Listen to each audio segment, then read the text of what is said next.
Well, hey there, all of you PMO leaders out there. Welcome to a first of hopefully many episodes with PMO Global Alliance award winners for 2021-2022. I am so excited to bring to you some top global influencers in the PMO space.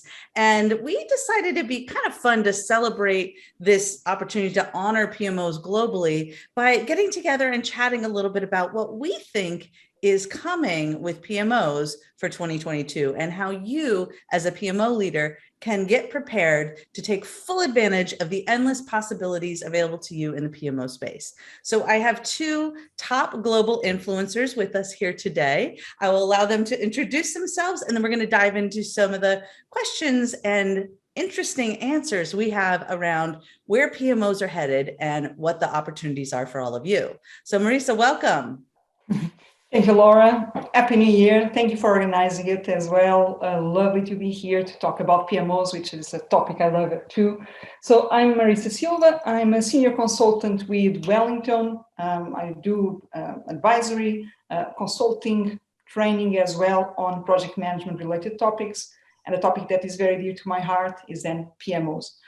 As a PMO activist or someone that advocates for the PMOs to be elevated. I'm also associated with the PMO Global Alliance, so I'm part of the advisory board, and I was honored to receive an award, so being a finalist for Influencer of the Year, which was a surprise, but very happy as well with that recognition.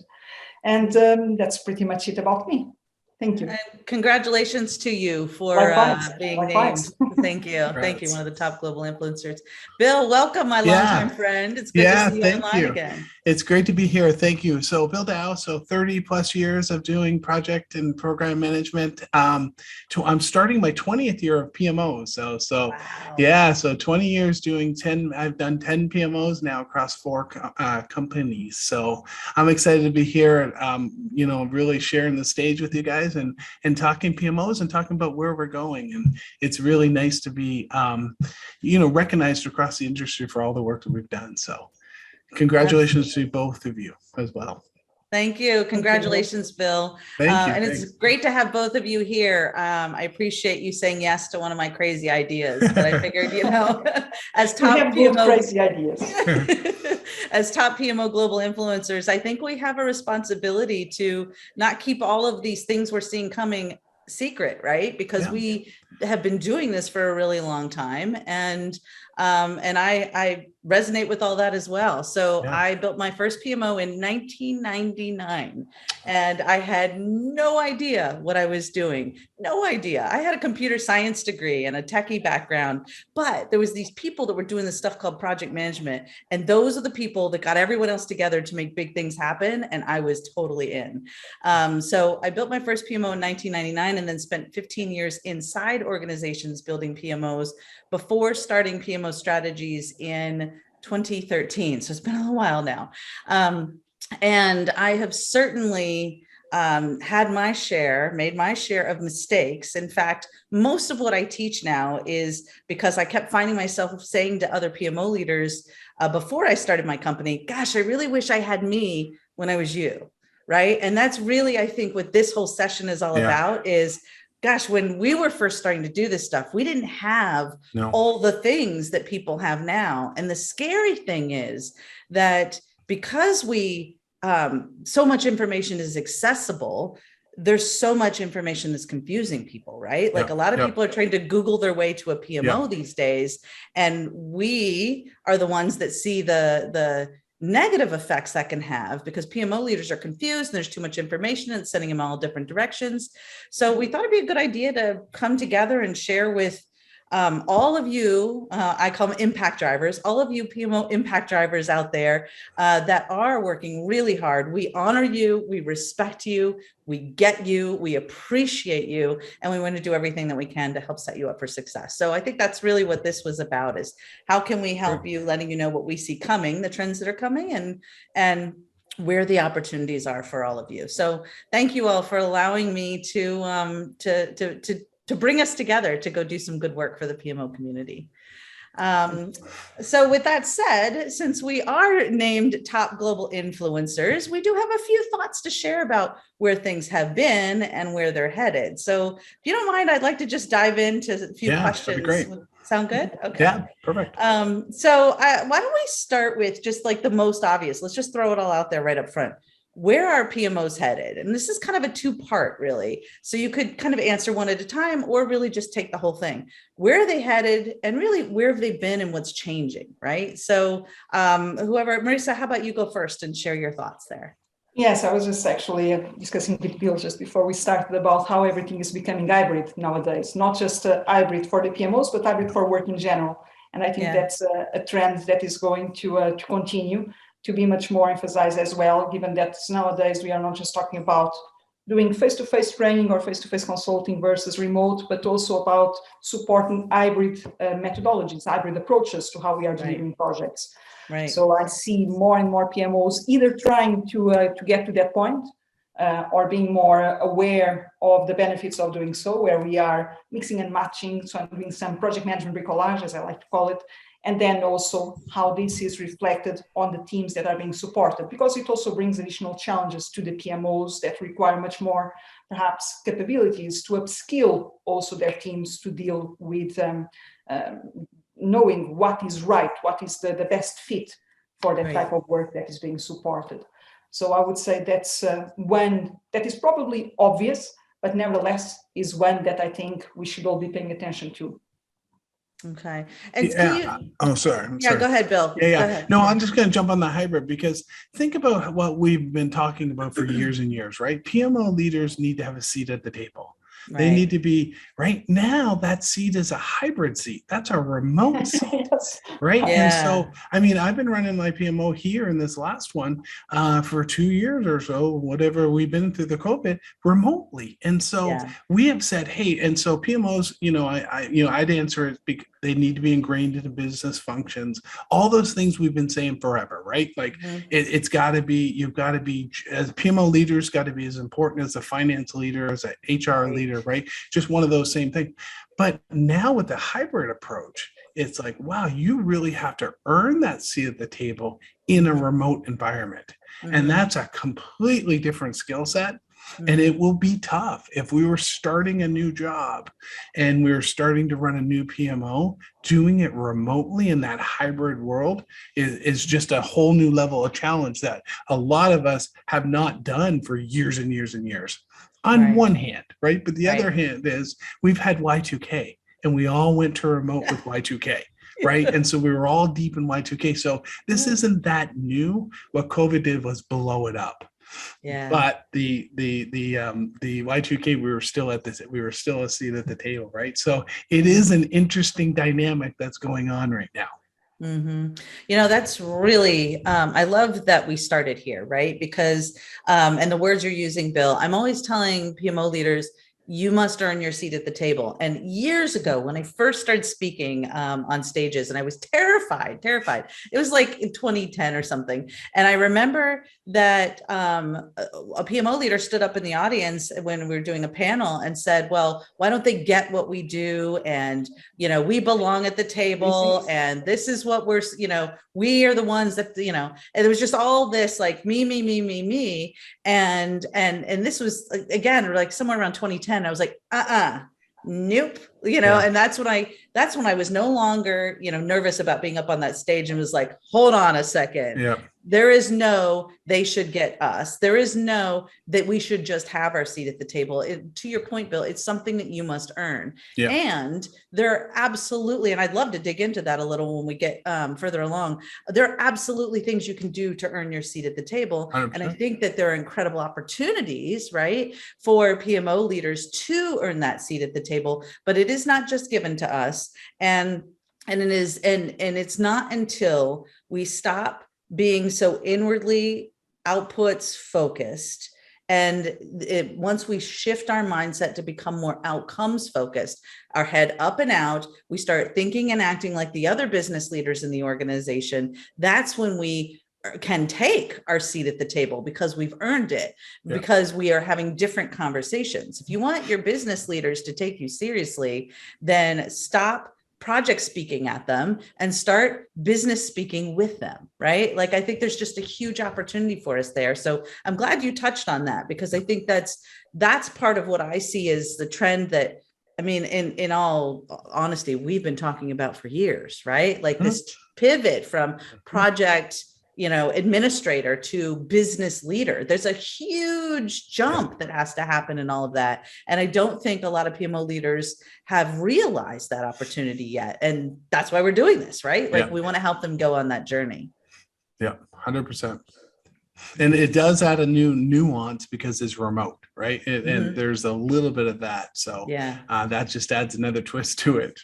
Right. Well, and that's the thing is if you weren't really good at influencing your business leaders in person, it's going to be a lot harder when they don't have to take your Zoom call, right? You can't just go knock on their door or hover outside their office or follow them from meeting to meeting. It's a lot harder for those that haven't made that transition to the business speak, right? For you to do it. And I think that's a real it's a real call to action to PMO leaders that haven't yet made that pivot to be more business minded, business focused. That's where they're either going to thrive or not be in the role anymore, right? Yep, definitely. Yeah. So talk about that a little bit more, if you guys wouldn't mind, because I think we've got a bunch of things to talk about here, but I think this is a big one, right? Like this is really big. It's hybrids exacerbating, right? Or remote work especially is exacerbating a problem that was already there. So how do we help? So what do we do? What do PMO leaders need to do to get a seat at the table? Like, it's like we make it sound so easy, but it's probably not that easy. So you have to, oh, sorry, Marisa, go. Sorry. No, please. Okay. So, I mean, you do have to deliver, right? There is that component of delivering. So, when you think about running X amount of projects, and there is that component that you have a handle on your organization, you have a handle on the projects, and they can turn to you, and you're either providing dashboards or you're providing status or you're providing something. So they are going to look at you still as, I need to know what's going on from a project perspective. So you've got to earn a little bit of that delivery credit, right? You gotta get things done. To getting things done. But you also have to earn that credit of strategy. Understanding where the business is going. I have recently helped drive a lot of strategy within our organization. It was like, great, and we're right at the seat of the table across all the leaders driving where the strategy is going for the 3-year and the 5-year.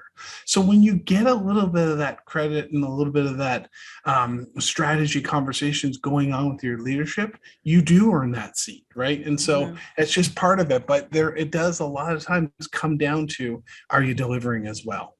Right. And so they are going to look from that, right? We can say, be business and be strategy and stuff, but a lot of the leaders, the C levels or the VP levels or whatever the case may be, still look at you as you need to deliver. So there's a balance there.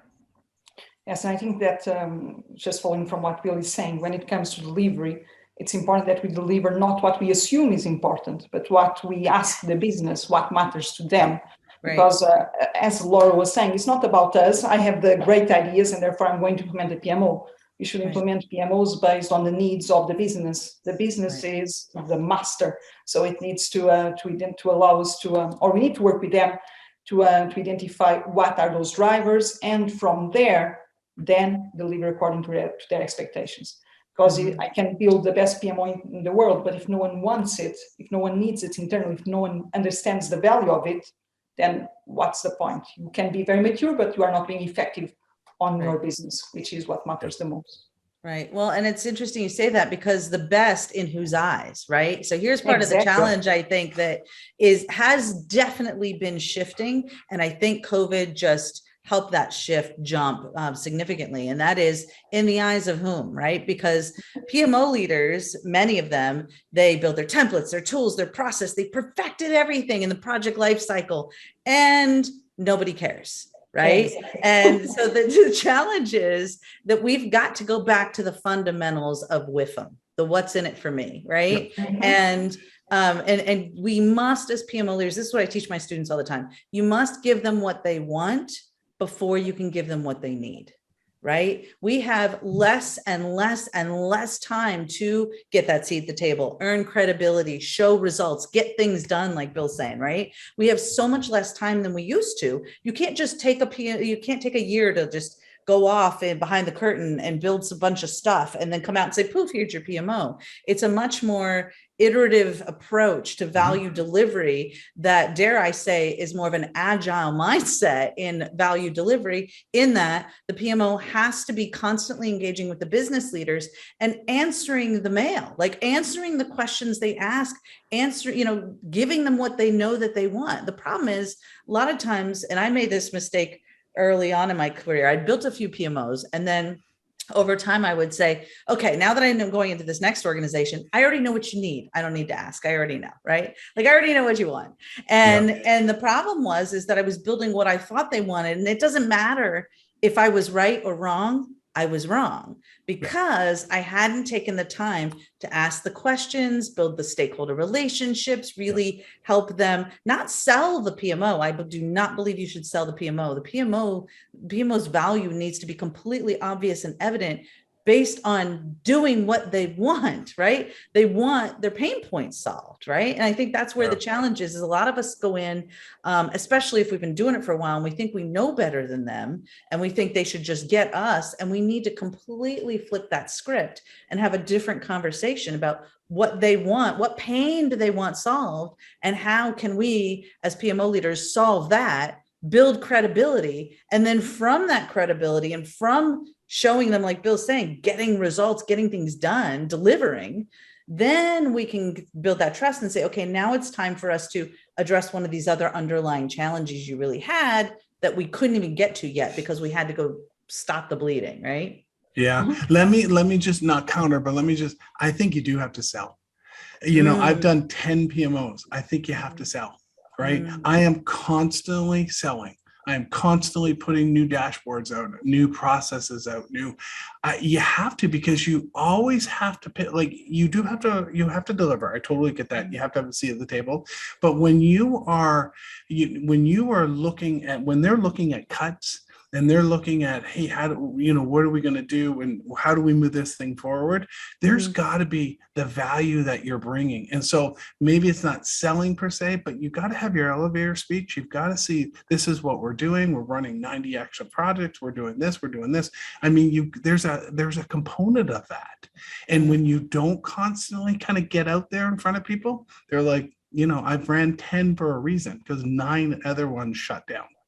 Right. So that's the thing. Right. And so I think there is a component of selling, but what do you think, Marisa?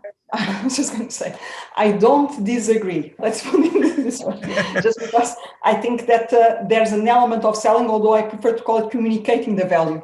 So understanding what is the value that people want from us, living to that value, but then continuously communicating and reiterating the expectations, just to check if they are still being met or not, if we are still being relevant or not. Now we can call it selling because it's not. At the same time, yes, we are hoping to maybe gain more buy-in from others, expand even to other areas, but it's all, I would say, about communicating that value continuously, not letting people lose track of what we are doing. And there's downstream impacts to that, right? If you're continuing your value, they're going to give you more FTEs. They're going to give you more money. Exactly. They're going to give you the larger, more complicated projects that they may have hired a consultant for. So there is a little bit of that. Maybe that's not the right term, selling, but there is a little bit of that, you being in front of your executive team to get those downstream impacts. Yes. It doesn't need to be everything, how do you say, singing and dancing and all lights everywhere. I think it's more important, even if you just to go back to your sponsor and say that you are in the middle of that roadmap, or you are showing, an amber status on the performance of the PMO because you don't have the resources, or because there's an external factor. But trying to gain help from them, building the case for change by continuously communicating, I think it's one of the fundamental steps of the PMO value life cycle.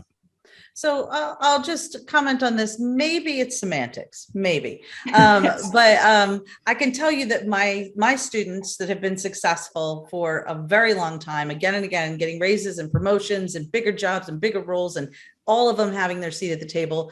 Do not sell the PMO, because what they're doing, like Marissa's saying, is communicating the value. I like to think of it more like marketing. There is a need, and there is something that can fill that need, right? Mm-hmm. And so it's really combining the desires of the executives, the WIFM, what they want solved, what they want help with, and the way that the PMO can do that. So what I teach them is to really focus more on identifying that pain, communicating that pain back to their business leaders, and instead of selling or pushing the solutions, really focusing on what the world's going to look like for them once they see the results. So the outcome, the impact, the results, the way the world's going to look to them, that's more of a marketing and communications kind of conversation. So Bill, we're probably not very far off here, but there's I'm not looking at selling as a bad thing though. Like, I don't think that word's a bad word, because I don't see selling and marketing that different in the big scheme of things. Right. So, well, I think the chief marketing officer and the chief sales business development officer would say there. But the moral of the story here, I think, for all of us is that what we're trying to do is help PMO leaders understand that the conversations that they need to be having is not push, because you need my services, because you need my solutions. Instead, and this is, Bill, I think what you were saying is you've got to show value and continually have conversations with the business leaders all the time on here's the results we're helping you achieve. And a really important part of that I think a lot of PMO leaders forget to do, because they don't want to brag, is they forget to take credit where credit is due, right? The huge wins, like Bill, you've been having huge wins in your PMO, and especially during the COVID-19 global pandemic, and your PMOs helped make big stuff happen. And you're not going, you must take the opportunity to say, and we were behind this, and here is how we helped the business move the needle, right? But it's a very different conversation than saying,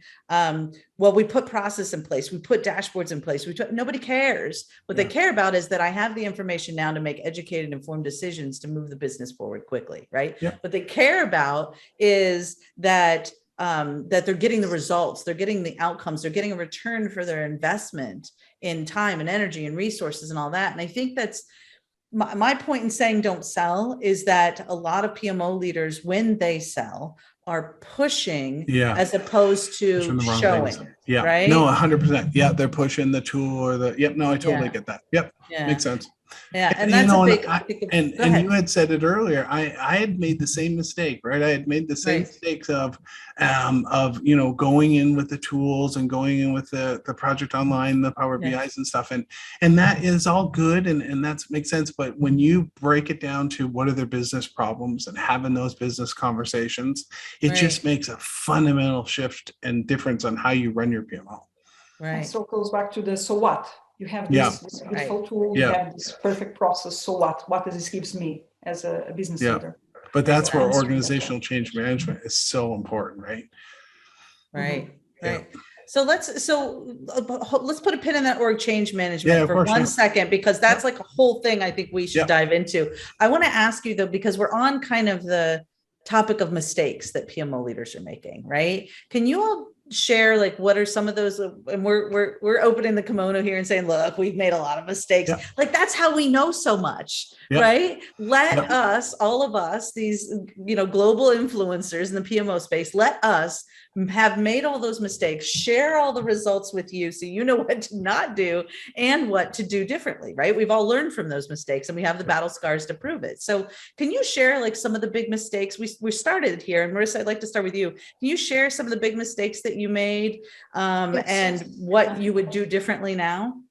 I can share perhaps the one that stayed with me since the very beginning when I started, because I was fortunate enough, or lucky enough, if you want, given that I'm known as the lucky PM out there, to have been given full authority to lead a PMO. This was a PMO for Portugal and Spain, so 2 different countries, and so members in different areas as well.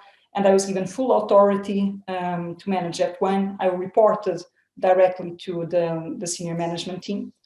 And I was feeling very powerful. It's fair to say. The way that whatever the PMO said was to be followed. There were no questions asked. If you were not following the process, the practice, whatever it was, you would see that in your salary, actually.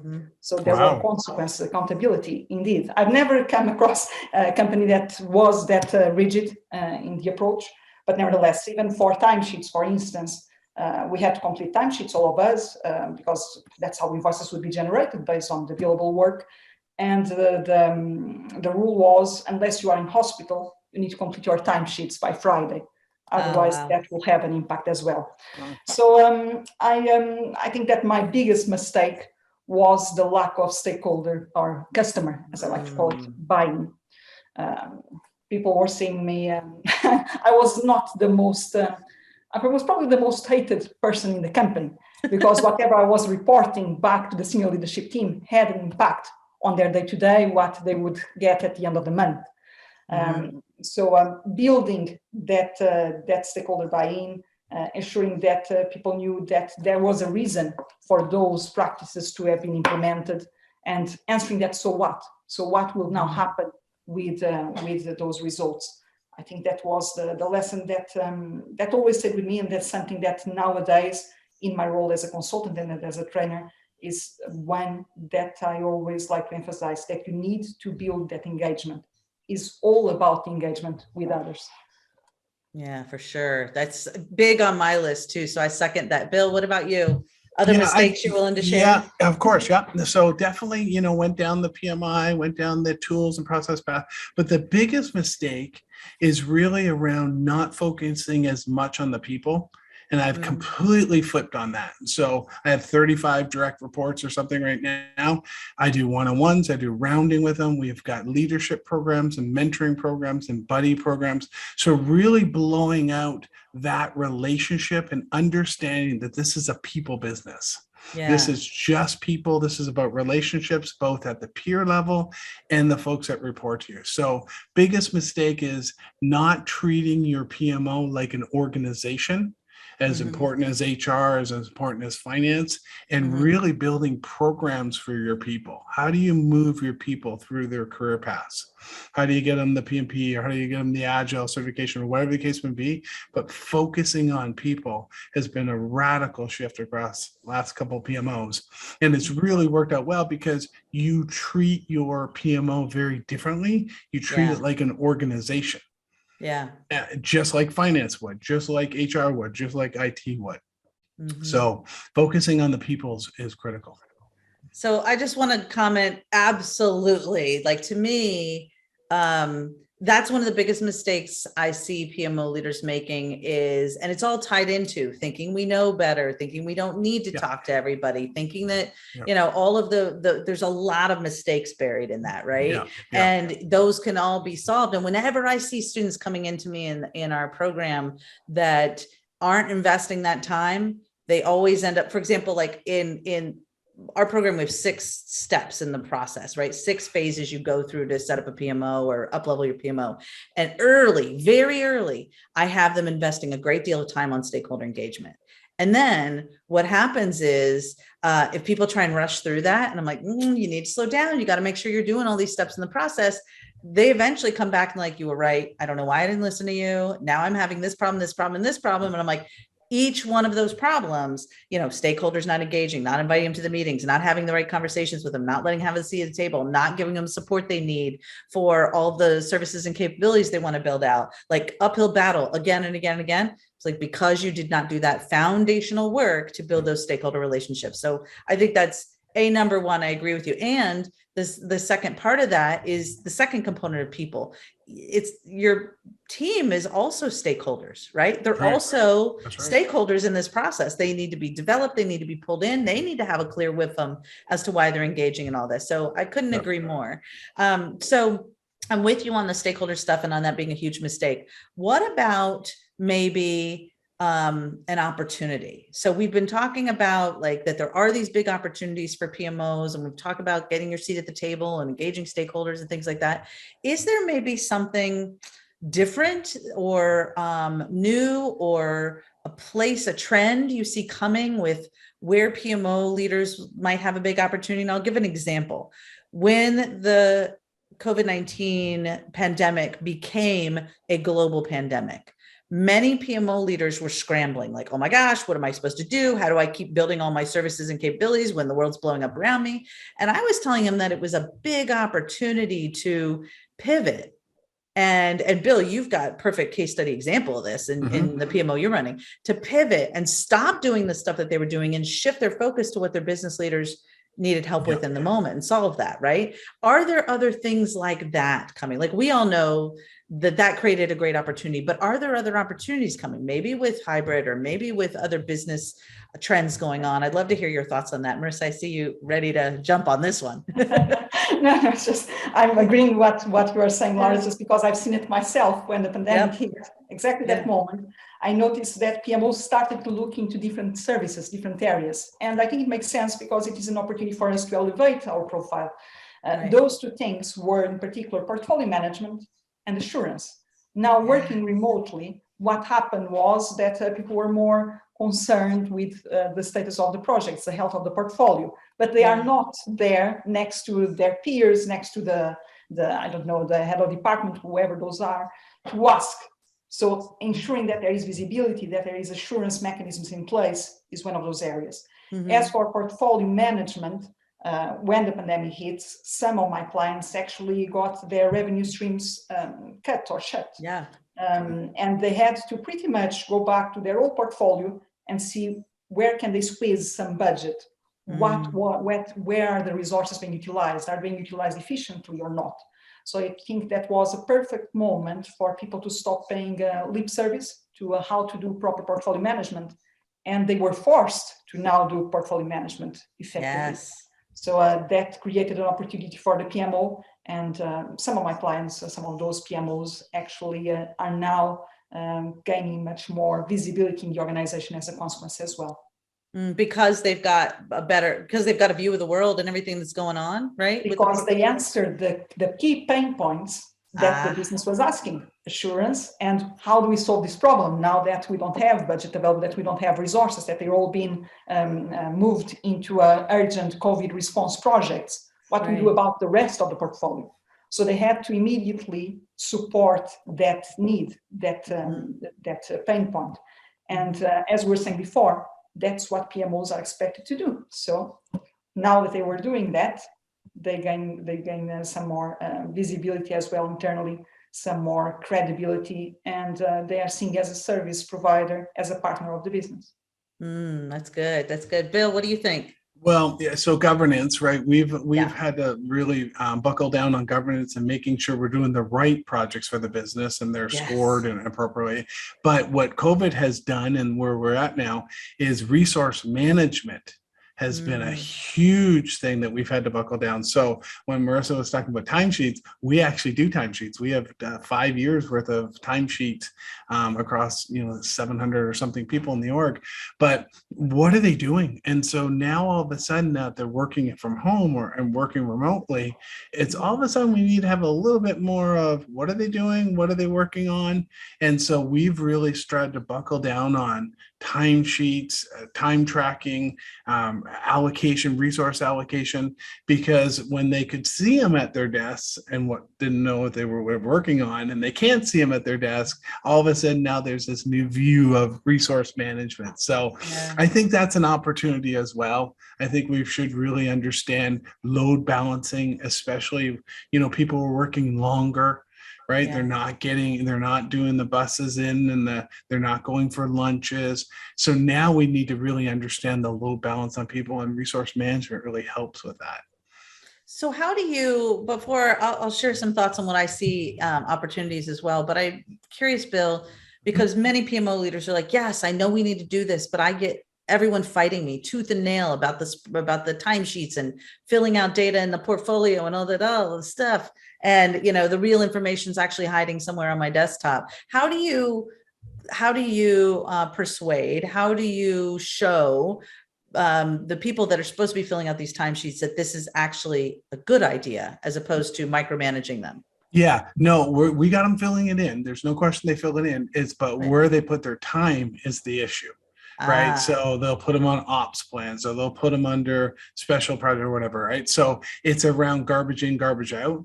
We do yeah. have them putting garbage in, right? We do have them putting the stuff in, but now we're starting to refine it with, good reporting. But think about it. If you're saying you're overworked and you're asking for more resources, and we're Yeah. like, well, now you got to prove that, right? Now you Mhm. got to show us what your resources are doing. So I luckily walked into a PMO that was already doing timesheets, but Mhm. we've been tightening up what they're putting their time on and where they're putting their Mhm. time, and getting rid of those theisms and those, hey, this is my domain and these are my people.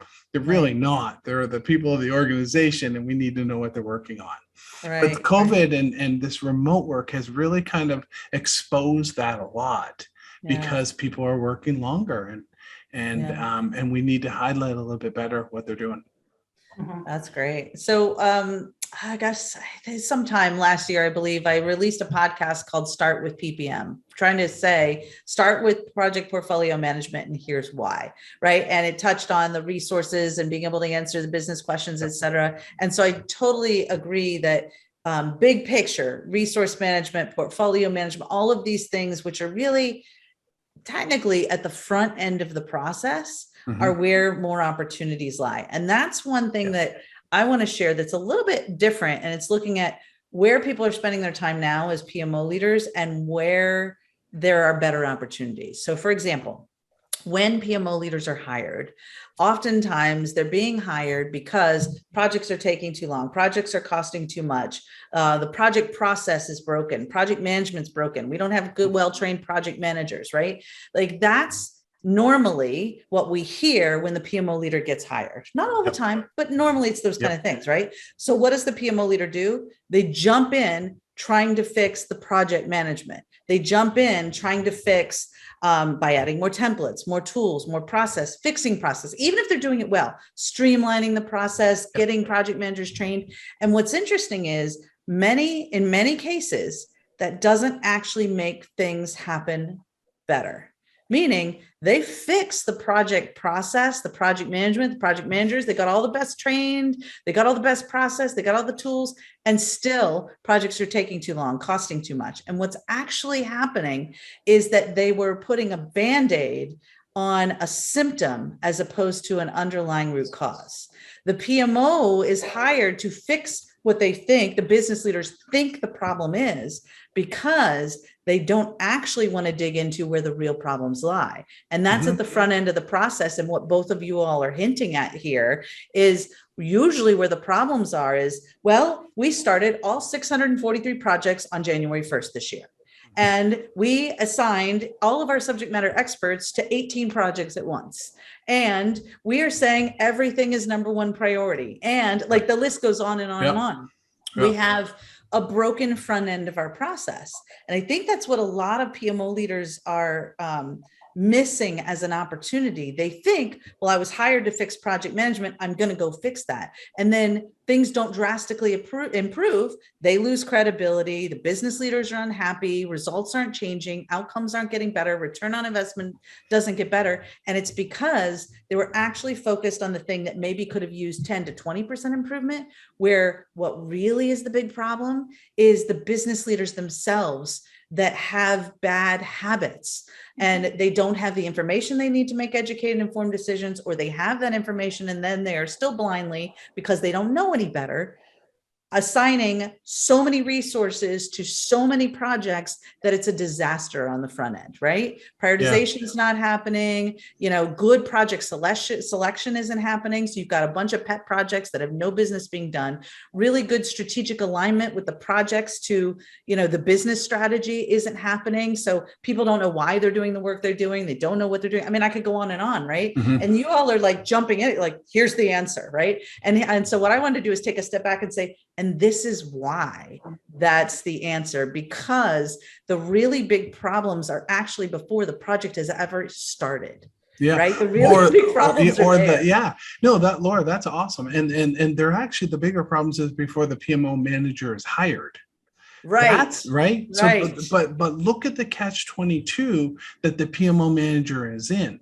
Right. He or she has come in because they said, solve this problem, solve this problem. So of course, their first thing they're going to go to is solving the problem of what they were hired for. Right. Then they have to make this pivot to, oh, no, now I need a seat at the table. Now I need a seat at the table. Well, if you haven't solved that problem very well, it's going to be much harder to get that seat at the table. So the problem is, even before they even get through the door, they're already behind. So, but once you do this a little bit more and you've gone through this a little bit more, you can go, hold on, I get that that's a big problem, but you've got front end problems, exactly what you were just calling out. But that takes time and experience, and that's not something you can do overnight, right? That's something that you grow as you get more experience in the field to be able to have that conversation. Right, because you don't even know that that's what it is. But here's where I'm thinking. So here's a slight shift on that, is that I still think it needs to be the first thing you do, because you will lose credibility if you're fixing the wrong things, as opposed to getting them to the root cause. So here's a mistake business leaders make, is they try to tell you the solution when they have no idea what the solution is. They don't know project 100%. Management. They don't know the PMO. And frankly, they're probably the problem, right? So instead, we need to coach PMO leaders to help them ask different questions. Instead of, what do you want me to solve? Or what should the PMO do? They don't know, actually, because they're not PMO leaders. They don't know what we're supposed to do. But what they do know and what they are experts in is their pain, right? So if you can get them talking about your pain, their pain, the pain they have, which is, I don't have the information I need to make decisions. I don't know what people are doing. Why does it seem like nothing gets done? If you can get them to just stay focused on their pain, then you can say, okay, would you like some help with that? Because I can solve that for you. And then skip to, here's what the world's going to look like as a result. Instead, a lot of PMO leaders are selling the solution instead of explaining that they're going to help them get to the outcome and staying focused on that pain. Then the PMO can say, you know what? There are absolutely some symptoms here, but the root cause is actually, and you can show it by having a good resource dashboard, that we have resources allocated 450%, Oh no, there's definitely a tool aside to it down the line, but you wouldn't start with that. No, definitely don't start with the tool. But I mean, honestly, you can do, it's painful, but you can do a lot of this stuff in spreadsheets early. I never tell my students to start with tools, because if they do, they're going to lose people in the technology and in the automation, as opposed to getting the problem solved. But you can do it with, listen, I've done it on whiteboards. Like, here's your people. Let's take one portfolio, look at your people, look at the projects, look at the allocation. And can you start 45 things at exactly the same time? No. Well, your people can't either, right? Marisa, what do you think? No, I agree. I was just thinking of an actual example of looking to the wrong problem, trying to or understanding that it was, so that it could be a solution. So I had a recent client who were engaging with us as consultants to look into their governance, and they were thinking that they needed to do much more agile governance. So looking into agile methods, having agile teams, and so on. And actually talking with the different stakeholders, diagnosing a bit more. We then realized that actually that was not the problem at all. The problem was just that they were doing incorrect resource management. So they were screaming for agile because they couldn't find resources anywhere, because the resources were being poorly allocated to projects.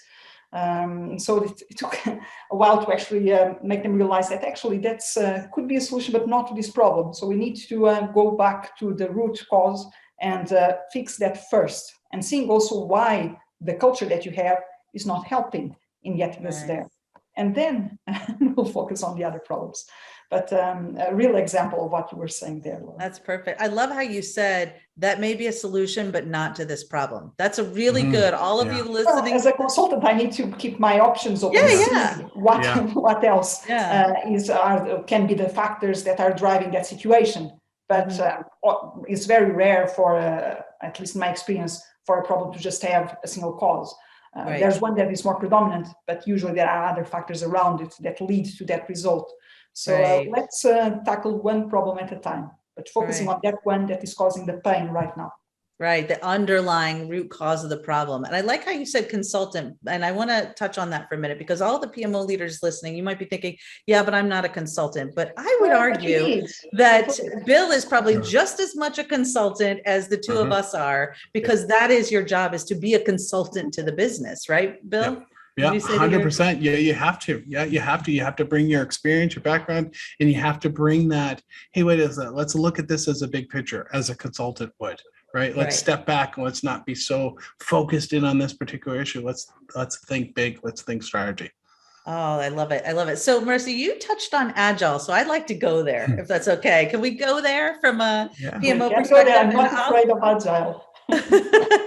So I want to just share a thought on this, and then I'd love to, hear your thoughts on Agile, and if it's a part of the PMO and if it's not a part of the PMO and all of that. I will say one thing. I do not believe a PMO should be defined by their implementation methodology, right? Right. There shouldn't be an Agile PMO, just like there shouldn't be a waterfall PMO. And I remember, Bill, back when you and I both shared the stage back at ProjectCon years ago, that was one of the big things Jesse and I talked about in our keynote is you don't want the PMO to be defined by waterfall, right? Because everyone's like, PMO takes too long and there's too much process and all this, right? So the same thing, you wouldn't want it to be defined by any implementation methodology. It's much more than that. And Agile, frankly, is much more than that. So I'd love to hear your thoughts on, Agile in the PMO, Agile helping with Agile transformation, who owns that? Like, because there's this big thing going on like this, which Bill, Jesse and I made fun of in our keynote, right? So talk to me about that. What are you all seeing, and where should we be on this? And what's the role of the PMO? Well, first of all, I just want to disclaimer, I don't believe in that black and white view of the world of projects or PMOs at all. I think there's waterfall or predictive ways of working, traditional, as someone claimed. We always had some principles of agility involved in it. That's how projects should be run, regardless of what you call it. And then at the same time, the more agilistic view of the world, I think, can also benefit from some of the structures, some of the guidance from the more traditional, once again. So there are benefits in combining both. Now, in my experience, I see more and more PMOs trying to be more agile, sometimes for the wrong reasons, as I was explaining before. So seeing it as a solution, but not understanding what really is the problem that they are trying to solve.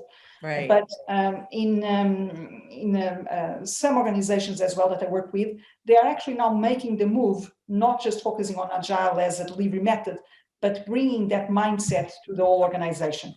So more and more I see PMOs being involved in Agile transformations and leading the way there. So guiding by example, doing it first in their own team, their own departments, and then supporting others in that role. And by supporting others, I mean providing guidance, assisting with the business leaders as well with that mindset, working with Agile coaches. So being part of the team rather than being us versus them.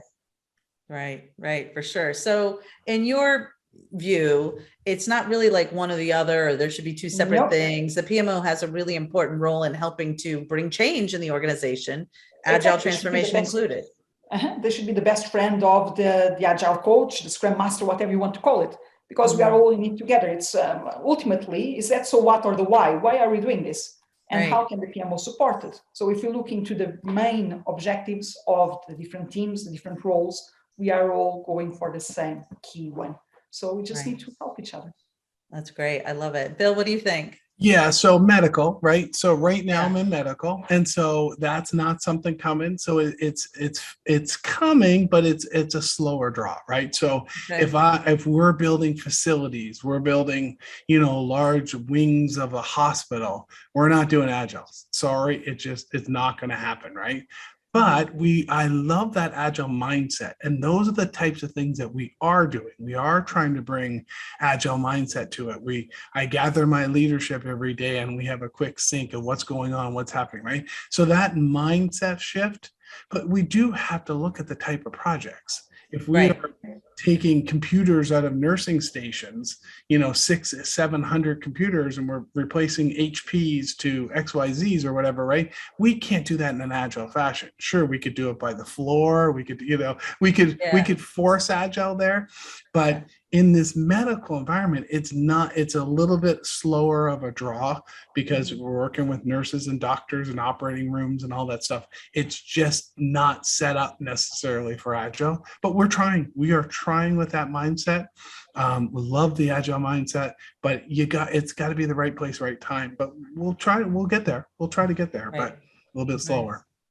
So the Agile Manifesto, for those of you watching that have not read it, just go Google it. It's pretty straightforward. And what it speaks to is we favor this over that, right? And so as an example, collaboration is at the forefront of the conversation in the Agile Manifesto and in the Agile mindset, right? And so I'm with Marisa that, listen, in the 90s, when I first started doing project management, we were using Agile techniques and Agile approaches, and definitely an Agile mindset to everything we were implementing. Because the big takeaway for me, and there's a lot of different components to this, but one of the big takeaway is, I like to say, iterate your way to awesome, right? Or iterate your way to the goodness, to the impact. And also engagement with stakeholders, which we talked about, is so critically important, right? So constant engagement, communication, keeping everyone a part of the process, not waiting until you're finished in order to have input and feedback. We're doing some rebranding work and website stuff for our business.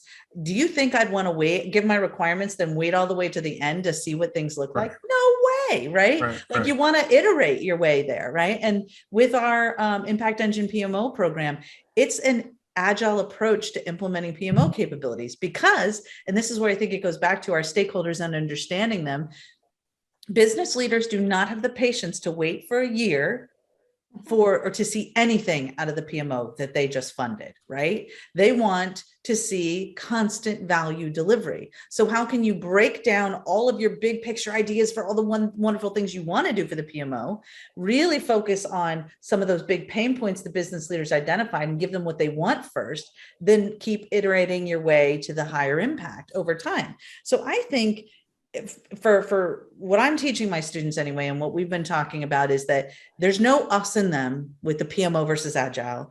They should be one and the same. And what I mean by that is, whether you have a separate department that does Agile, or you have an Agile coach, or it's, something the organization wants to switch to, I think it's all about fit for purpose and the PMO's role in helping the organization deliver on change, regardless of what that change is, right? So the PMO should be there. If the business strategy is to have a more iterative approach to value delivery for the whole organization, great. Agile techniques and mechanisms can get you there. And what can the PMO do to help ensure that strategy is delivered? The issue that we're seeing with Agile, and it's not there yet, is it's still IT representing the business. Represented, right? And that's the problem, right? We had that at Microsoft. It was, we represented you, right? No, if you're going to do this, you got to buy in, and everyone's got to buy in, the business or operations, whatever, included in that. Right.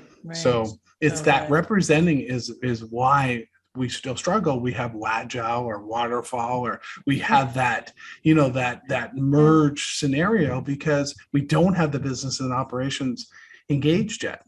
Yeah, agreed. So speaking of not having the organization, so the PMO has a role in helping the organization deliver on change. Yet many of our PMOs don't have a lot of experience in their teams with organizational change management, or understanding the importance of organizational change management in the role that they have in the PMO. So can you all share your thoughts about organizational change management in the context of the PMO, and what the PMO's role should be, and what PMO leaders have an opportunity to do? Marisa, I was just going to say, answering your question or your comment, if they don't, they should. Yeah. We are in a talent war now. So either you have those competencies, or you are going to be out of the business very soon. And organizations, it's all about change happening all the time. Projects are about change. So the PMO should be a change agent themselves, not just by leading by example, as I was saying before, but also by supporting others in driving and delivering that change. So definitely a competency that PMOs should seek in their teams. For sure. Bill, what do you think? Yeah, 100% agree. We are all in. If I could reverse my career 30 years, I would say, ProSci, where were you 30 years ago? Exactly. Or Connor or Cotter or something, right? Because we're all in. We're actually getting one of our managers, ProSci, trained to train the trainer. We're every project manager is going through ProSci training. We're incorporating it into our methodology. We love it. We love it because it's all around adoption rates.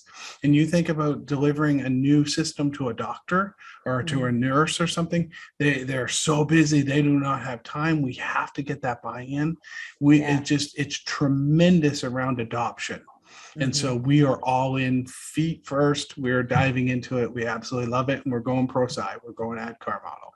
That's great. And it's this kind of brings us back to where we started with all of this, because you'll see that we're really weaving organizational change management through everything we've talked about here today. Because if you look at ProSci, and I'm ProSci certified as well, I did that years ago, actually, before I started PMO strategies, when I was running a PMO, that was when we all got trained. And what PMO leaders must understand, I think, on all of this is that if you look at something like the AdCar approach, it's all about stakeholder engagement.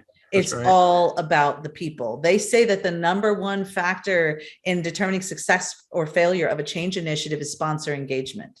Right. And we in the old school project management space say that, well, it's communication. If we don't have communication, well, who are we talking to? Our stakeholders, right? So it's all the same. If we don't have strong relationships with our stakeholders, if we don't have a good education and understanding of how to bring people with you through the change process and do change with them instead of to them, right? Like if people run in the other direction when they see your PMO coming, it's because PMO leaders, you're not bringing them with you through the change process, and you're shoving change at them instead of doing it with them and making it about what they want. All the things we talked about here today really come down to how are you effectively, and Bill's training his whole team so that they can be effective in bringing people with you through that process. So I think it's interesting that we're landing on that question, because that's really threaded through every single thing we've been talking about here today. Is it's all about doing the right things by the business, bringing people through change, and making a real impact. So, go ahead, Bill. Well, no, it's funny because where was it 30 years ago, right? Because projects failed, right? I mean, where was this concept of change, and why has it come up so strong so recently, right? And it is really kind of interesting because we've been doing projects for hundreds of years, and the same people would be adopting and accepting those projects, and we saw all those failure rates. So I don't know, for some reason, it's starting to get and really get some momentum going on it, and it's so important around adoption. So critical. I would say that the people that were naturally good at it, what they did well got codified. That's what I think happened, because people were good at it. And those superstars, right? You two were probably amongst that list of the superstars that your business leaders would say, I know you can help me do this because you just have what it takes, right? I think they codified that and it turned it into like the AdCar model, for example. They figured out these were the secrets, right? And that's, I think, what all of us do. Bill, you write books, and Marisa, you are teaching consulting on this PMO stuff all the time. We have all things, with the podcast and the PMO Impact Engine PMO program. We're all codifying the success world for PMO leaders, right? I think that's the same thing, is that, and each one of us, I can guarantee each one of us has that strong thread of change management through everything that we're teaching and doing ourselves, right? Yeah. Oh, it's so important. So before we wrap up here really quickly, I just wonder if you all want to and I know I'm just throwing this out there, is there any last words of wisdom or advice that you have for PMO leaders to help them on their journey and help them make a bigger impact? Is there anything in particular you think, just one little tidbit of advice as we wrap up here today? Who wants to go first? For a second. Work on relationships. That has been emphasized during our talk, but nevertheless, no one destroys what one helps to build. If you co-create the PMO with others, you have higher chances of success. Yes, so that is my tip. Bill, Yeah. go ahead. I'm going to jump on it and say people, right? Is really build those people programs, really treat your organization like an organization. And you're no different than a finance leader, an HR leader, an IT leader. And when you have that mindset, you're going to approach your PMO very differently. Yes. And I think, yes. So amen to all of that. And I guess just not to be redundant, I'll say a little bit kind of different twist, which is understand your why. Yeah. Not just why you want to do something, but why the PMO is there and how you can help take the organization and your own mindset and focus from outputs thinking to outcomes thinking. And it all kind of wraps up with the why. If you really ask, why are we here? Why did the business leaders hire us? Why are they having these pain points? You dig and dig and dig, you will find the secrets to earning your seat at the table super quickly by shifting the way you think about your role and knowing that your why is not to build templates, tools, and process. You might need them, but your why is to help the organization deliver on its strategy with the highest impact possible, getting them to that return on investment, no matter what that looks like for them. So I think it's, and you have to do that through all the people. That's right. Well, so thank you so much. I am so honored to be able to share the virtual stage with two of the top global PMO influencers in the world. Thank you so much. Congratulations again, and more to come soon. Great. Thanks again. Thank you. Thank you. Bye-bye for now.